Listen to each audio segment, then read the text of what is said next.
그럼 문제로 한번 들어가 볼게요. 우리 회사는 지금 3일전자고요. 부실전자한테 컴퓨터를 600만 원에 세액 10%에서 660만 원을 받아야 되는 돈이 있던 겁니다.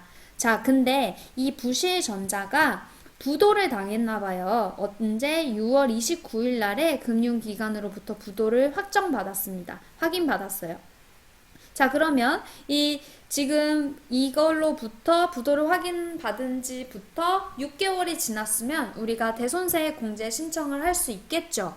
자, 근데 문제에서 이기 부가가치세 확정 신고 시에 신청을 하고자 한다라고 얘기하네요. 자, 그러면 여기 문제에서 12월 31일에 한다고 했으니까 6월 29일부터 12월 31일까지 6개월이 경과했겠죠. 그렇기 때문에 우리는 신고서를 작성할 수 있게 되는 겁니다.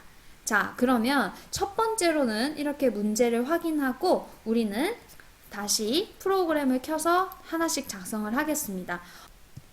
자, 첫 번째 해야 될 일은 여러분들이 이제 그 문제를 확인하고 이 대손세 공제 신고서를 작성해야 됩니다. 그러면 한번 들어가 볼게요. 대손세 공제 신고서를 들어가면 기간을 작성하는 것이 있는데 이거는 무조건 확정 신고 기간을 입력해야 됩니다. 근데 아까 2기였으니까 10월부터 12월까지의 내용을 입력해야 되는 것이죠. 그리고 여기에는 아까 우리가 책에서 봤었던 다양한 사유들이 나오는데 이 문제에서는 그쵸, 부도가 된 지 6개월이 지났으니까 우리는 5번 부도를 체크해 볼게요. 자, 이 대손 기준일은요, 우리가 아까 은행한테 대손을 확정받은 날을 입력하면 되는데요. 아까 6월 29일이라고 했으니까 선생님이 2020년 6월 29일이라고 작성을 해볼게요. 자, 그러면 자동적으로 6개월이 지난 시점을 만들어줍니다. 그래서 12월 30일이 대손 확정일이 되는 거고요. 대손 금액은 우리가 총 금액인 부가세를 포함한 660만 원을 적게 되고요. 그러면 자동으로 10%를 입력하게 됩니다. 대손세액에 입력되게 됩니다. 그러면 여기다가 이제 여러분들 아까 거래처를 걸어주게 되면 하나씩 이렇게 간단하게 대손세액 공제 신고서를 작성하게 되는 겁니다. 이해되시죠? 굉장히 간단합니다. 요거 이렇게 한다라는 거 이해하고 두 번째 단계가 뭐였죠, 여러분들? 맞아요. 확정 신고 기간의 마지막 날에 이제 회계 처리를 해야 된다라는 거죠. 자, 회계 처리하는 것도 여러분들 옛날에 분개했던 실력을 이끌어내면 됩니다. 자, 일반 전표에다가 우리는 입력을 할 거고요. 아까 확정 신고 기간에 12월 30일자로 분개를 하라고 문제에서 나와 있었으니까 선생님은 여기다가 분개를 할 예정입니다. 자, 그래서 분개를 하면 되는데 여러분들 지금 일반 전표 입력에다가 외상 매출금 이제 없어진 거 못 받게 되는 거를 분개를 할 거예요. 자, 근데 우리가 외상 매출금에 대해서 이전에 처음부터 못 받게 될 거라고 예상했을 거란 말이죠. 그러면 그거를 우리가 개정 과목으로 뭘로 심어놨다 그랬죠? 맞습니다. 대손 충당금으로 설정을 해놓은 게 분명히 있을 거예요. 그래서 그거를 지금 분개할 때 활용을 할 거기 때문에 합계잔액 시산표 먼저 가서 우리가 한번 확인을 해보겠습니다. 12월 30일자로 검색을 할 거고요. 대손 충당금을 확인하려면 외상 매출금의 대손 충당금 요 바로 밑에 있는 거 확인해야 되는 거 아시죠? 그래서 지금 여기 보시면 외상 매출금의 전체 금액에서 지금 180만 원 정도를 못 받을 수 있다고 예상을 해놓은 거를 확인할 수 있습니다. 이해되시죠? 자, 그러면 이 180만 원 기억해서 우리 일반 전표 가서 분개하겠습니다. 이렇게 생각을 해보면 되겠죠? 우리가 처음에 매출할 때 외상 매출금을 차변에다가 돈 받을 거니까 입력을 해놨을 텐데 이거를 마음이 아프지만 못 받게 됐습니다. 그래서 대변에 날려보내야 돼요. 그래서 외상 매출금을 차변에 있던 거를 삭제해주기 위해서 대변에 전액 660만 원을 적어줄 겁니다. 맞죠? 자, 그리고 아까 우리가 방금 확인했던 다행히도 대손 충당금을 설정해놔서 대손 충당금을 나머지 써주면 될 것 같아요. 아까 금액이 180만 원이었죠. 선생님 왜 대변에 안 쓰고 차변에 써요? 이렇게 질문하는 친구도 혹시 있을 것 같아서 설명하겠습니다. 아까 우리가 합계잔액 시산표 봤을 때 대변 쪽에 180만원 잔액 남아있는 거 확인하셨죠? 그래서 이 180만원 대손 충당금을 써주기 위해서 차변에 써주는 겁니다. 그러면 대차변에 똑같은 금액이 오면 쌤 돼가지고 빵원 되니까 180만원 쓸 수 있게 되는 겁니다. 이해되시죠?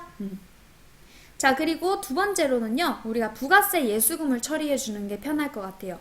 왜냐면 우리가 아까 선생님이 초반에 설명했던 것처럼 우리가 공급자 입장에서는 부가가치세를 납부하기 위해서 무조건 신고를 한다고 했었잖아요. 신고할 때 부가세 예수금이라고 하는 거를 대변에 맨날 분기를 했었을 거예요. 근데 이거 지금 대손 사유가 발생해서 지금 내 매출세액 다시 돌려받고 싶은 거잖아요. 그렇기 때문에 반대편인 여기다가 차변에다가 부가세 예수금을 적어줘야 된다는 겁니다. 아까 10% 60만원 요렇게 말이죠.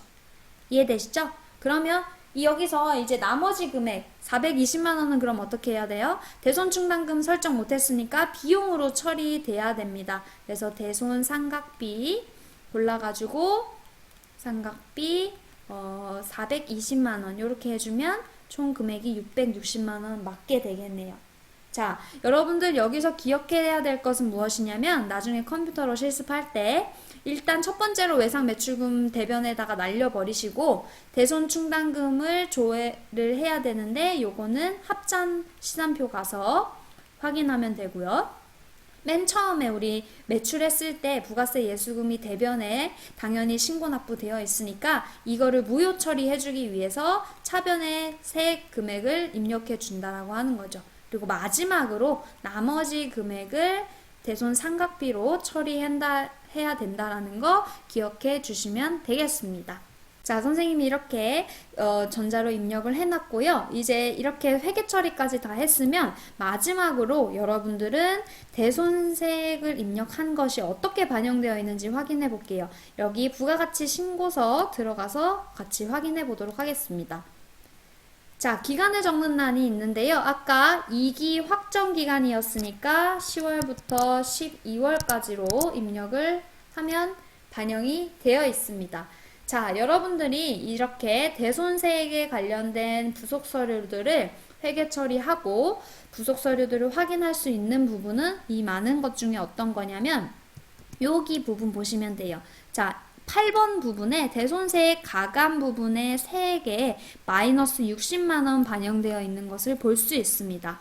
이게 무슨 말이냐면 지금 우리가 분계 처리한 거는 공급하는 사람 입장에서 분계 처리했죠. 그래서 원래는 매출세액을 반영했어야 되는데 저쪽 상대방이 부도가 나서 매출세액 못 받았으니까 다시 나한테 매출세액 낸 거 돌려주세요 라고 요구한 겁니다. 그래서 이 세액 부분에 마이너스 60만원이 들어가 있는 거예요.